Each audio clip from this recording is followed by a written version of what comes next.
What's going on, baseball fans? How you doing? So I know you love pain and misery, don't you deny it? So in this video, I'm going to go over the most painful moments in World Series history. Let's go talk about it. Before I get started, if you are new to the channel, think about subscribing down below and help us get to 30,000 subscribers. Hit the like button, the bell button, the share button, hit every single button you can. Starting off my list at number 10, I have the Royals coming up short in Game 7 of the 2014 World Series. This was a really fun World Series. Two teams that didn't even get 90 wins. The Royals were so bad for so long, and this was their emergence. They ended up making it to the World Series the next year and ended up winning the World Series. So I guess maybe that did ease the pain of this moment, but definitely a painful moment nonetheless.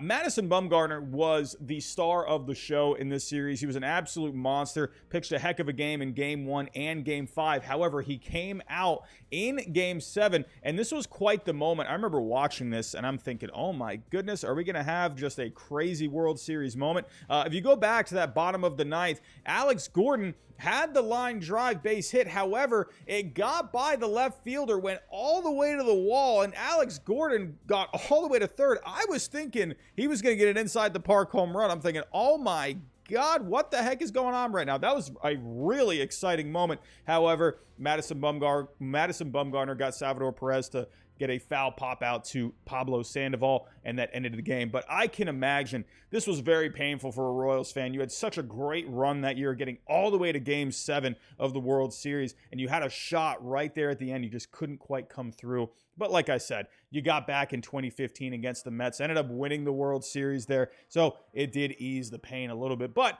I do think this was a rather painful moment for Royals fans indeed. At number 9, I have the Florida Marlins upsetting the Cleveland Indians in the 1997 World Series. This is not the first time the Cleveland Indians will be on this list, so stay tuned. But the Florida Marlins in 97, they had only been around for a few years. They were an expansion team in 1993. Took them until 1997 to get to the big stage in the World Series. What a heck of a team this Marlins team was. They went on a great run this year, but they had to get through a very powerful Cleveland Indians lineup. Taking a look at this lineup, Jim Thome, a younger Manny Ramirez, David Justice was in this lineup, Sandy Alomar was in this lineup. My goodness. You also had some other guys like Omar Vizquel, you had Marquise Grissom, Brian Giles. I mean, my goodness, what a lineup this was for the Cleveland Indians. Actually, it was the number 2 lineup in all of Major League Baseball that year, only behind the Seattle Mariners. However, for the Marlins, they were more pitching savvy. You had guys like Kevin Brown, Al Leiter. He wasn't amazing that year, but still, Al Leiter was pretty solid.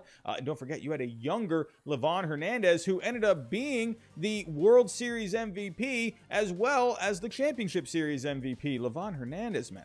But let's get to the painful moment, shall we? This ended up being one of the best finishes in World Series history. So yes, many of these moments on this list are going to be very good moments for the team that ended up winning, but the team that lost, very painful. The Marlins, in the end, they were able to come back in this game. The Indians had a 2-0 lead, but the Marlins chipped away in the 7th and the 9th, tying it in the bottom of the 9th. And then in the 11th, that's when the drama happened. And a young Edgar Renteria, it was his second full season. I believe he finished second in Rookie of the Year voting in his rookie season, but had a huge moment, bottom of the 11th, off of Charles Nagy. I think I said that right, but a base hit right up the middle. Marlins win the World Series. And for the Indians, you know, with such a powerful lineup, a lot of people were going with the Indians. They were a bit of a favorite here just because you had like some amazing bats. Jim Thome, Manny Ramirez, my goodness. But what a moment for the Florida Marlins, and definitely a painful one for the Cleveland Indians that year. At number 8, I have Joe Carter walking it off on the Philadelphia Phillies in Game 6 of the 1993 World Series. We got to have an all-time classic moment in the history of the game in this list.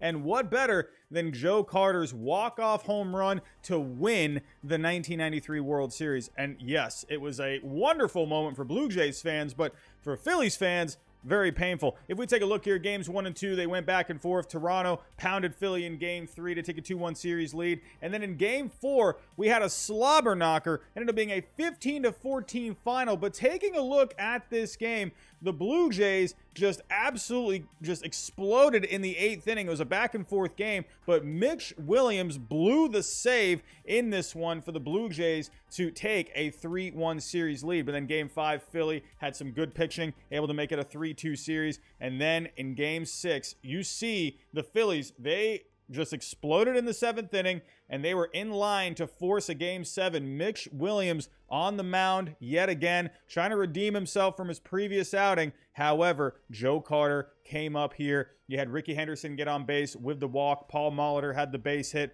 and then Joe Carter with an all-time postseason moment, an all-time Major League Baseball moment, winning the World Series on a walk-off home run.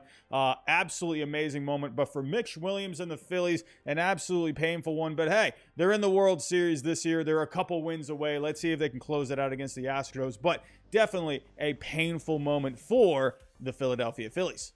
At number 7, I have Lonnie Smith's base running blunder in Game 7 of the 1991 World Series. It's only fitting that we have a Game 7 moment here in the number 7 spot. But what a World Series this was, and what a Game 7 this was, mainly due to some awesome pitching, especially from Jack Morris. A legendary performance from him in this one. He went 10 full innings in this one, and the Twins ended up going on to win the World Series. But he did get a little help from Lonnie Smith in the 8th inning. He did have himself a pretty good series. He had a few home runs in this series. However, there was a big moment here in the top of the 8th. He got a base hit to lead it off, and then Terry Pendleton had a double there that got all the way to the wall in left center, and Lonnie Smith, he held up at second. He wasn't quite sure, so he held up, and he definitely had a chance to score. It was definitely a mishap on his part, because he absolutely should have been able to score on this one.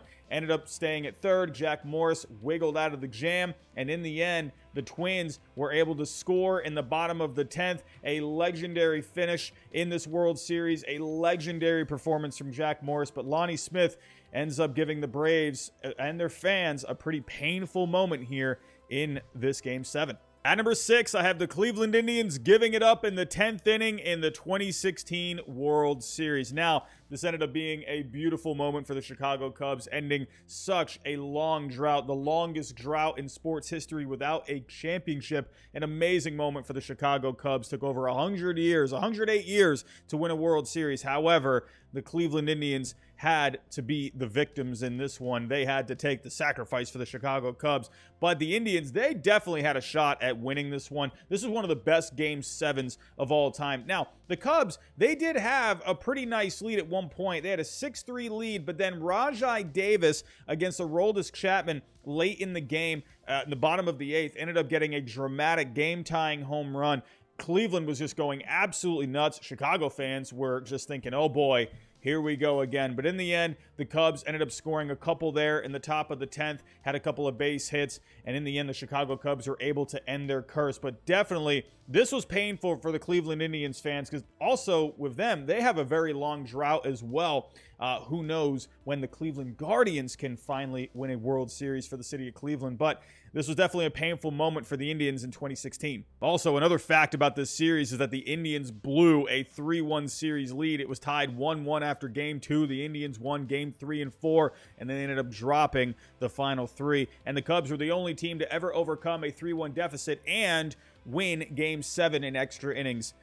Very painful. At number 5, I have the San Francisco Giants blowing Game 6 of the 2002 World Series. Barry Bonds was never able to win a World Series, but he was 6 outs away from getting a ring until the Angels made an incredible comeback. The Giants had a 5-0 lead going into the bottom of the 7th, and then all of a sudden the Angels decided to use the power of the rally monkey, and they turned it on. If we go here, bottom of the 7th, Scott Spezio had a huge 3-run homer. That pulled him within 2 runs. And then in the bottom of the 8th, Darren Erstad had a homer. And then Troy Glaus had the double to give the Angels the lead. They came back, won this game. John Lackey pitched a heck of a game in Game 7. And then the Angels ended up winning the World Series. The fact that the Giants were 6 outs away from winning this World Series. They ended up going on to win a few World Series down the road, but man, they could have had one here. Barry Bonds could have had his ring. Definitely a painful moment for the Giants in 2002. At number 4, I have Mariano Rivera blowing the save against the Arizona Diamondbacks in Game 7 of the 2001 World Series. Series. Let's go back a year prior to 2001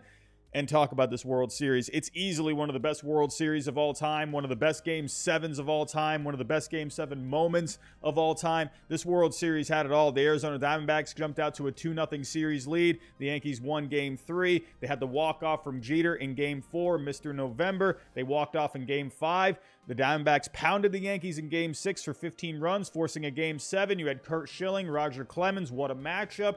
Curt Schilling looked up to Roger Clemens. Clemens was his idol growing up. And could you imagine going up against your idol in Game 7 of the World Series? I mean, my goodness, can you imagine? I love Curt Schilling. He had an amazing performance in this one. However, he ended up giving up a home run to Alfonso Soriano, giving the Yankees the lead. Randy Johnson also ended up coming in this one. He was definitely a big hero. They won the co-MVPs in this one, Curt Schilling and Randy Johnson. But the big moment was the bottom of the ninth. Luis Gonzalez coming in. The Diamondbacks rallied against Rivera, who is the best closer of all time. Rivera, my goodness, he was just so locked down at this point in time, but they put together a heck of a rally, and then Luis Gonzalez able to get a blooper. It ended up winning the game for the Arizona Diamondbacks, an extremely painful loss for the Yankees. I mean, they were going for their 4th World Series. They won in 98, they won in 99, they won in 2000. They were this close to their 4th straight World Series.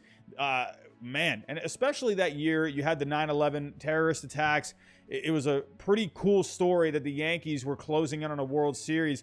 In the end, they just came up short, but this was an amazing moment for the Diamondbacks. And unfortunately, well, as a Red Sox fan, should I say unfortunately? I don't know, but a painful moment for the Yankees indeed. At number 3, I have the blown call from Don Denkinger in Game 6 of the 1985 World Series. We've had a lot of blown calls in the history of the game. The Andres Galarraga perfect game missed call. You had the fan interference in the 1996 ALCS between the Yankees and the Orioles. It was ruled a home run, should have been ruled an out. But this one here was the worst call of all time, in my opinion. Let's go take a look at this. The Royals had just come back against the Toronto Blue Jays, down 3-1 in the ALCS, and they were trying to do the same thing here against the St. Louis Cardinals. But the Cardinals, they were 3 outs away from winning the World Series. Let's go to the bottom of the 9th here. In the bottom of the 9th, you had Jorge Orta up. He had a ground ball to the right side. Should have been an easy out. The pitcher had to make a bit of an effort here to get the out, but he got it. He got it to first by a mile. It was clear as night and day that the runner was out, but the umpire called him safe. They argued it, but in the end, he ended up staying there. And in the end, the Royals walked it off. They ended up going on to win Game 7 in convincing fashion, 11-0. The fact that the Cardinals were 3 outs away here when they should have gotten the out there, and that ended up just completely turning the whole course of this World Series. An incredibly painful moment, but the Cardinals will be on the other side of history in the next one. At number 2, I have the Texas Rangers blowing it not just once, but twice in Game 6 of the 2011 World Series. I remember watching this and I'm thinking, how are the Rangers not going to win this game and not win the World Series? My goodness, they had 2 separate times in this game where they were 1 strike away from winning the World Series, and they blew it both times. You had a heck of a game here, one of the best games in World Series history. Well, one of the better World Series in history, to be completely honest. The Texas Rangers had just been in the World Series the year prior against the San Francisco Giants. The Cardinals had barely just gotten in. They had the infamous Game 162 where the Braves blew it and the Cardinals ended up getting in. They made it all the way to the World Series. And here were the Texas Rangers. Let's go to the bottom of the 9th. David Freese, who ended up becoming a postseason legend here, ended up getting a triple off Neftali Feliz with 2 strikes, tied it at 7. But Josh Hamilton, he came up in the top of the 10th, hit a home run to make it 9-7. But then, bottom of the 10th, the Cardinals would not go down in the 9th. Terrio had the ground out to make it 9-8. Then Berkman tied it at 9. And then David Freese, walk-off home run in the bottom of the 11th, winning it, becoming a postseason legend, forcing a Game 7. The Cardinals would go on to win Game 7. My goodness, that is extremely painful. I felt pain watching that. I'm not even a Rangers fan. I mean, my goodness. What a moment for both of these teams, both good and bad. And at number 1, I have the ball getting through Bill Buckner's legs in Game 6 of the 1986 World Series. Look, I wasn't even born at this time. I wasn't even in existence at this time. But when I see this, this was one of the most awful things to watch. And there's a reason why it's one of the most classic choke jobs in the history of sports. It's just amazing to watch. And when I say amazing, not in a good way.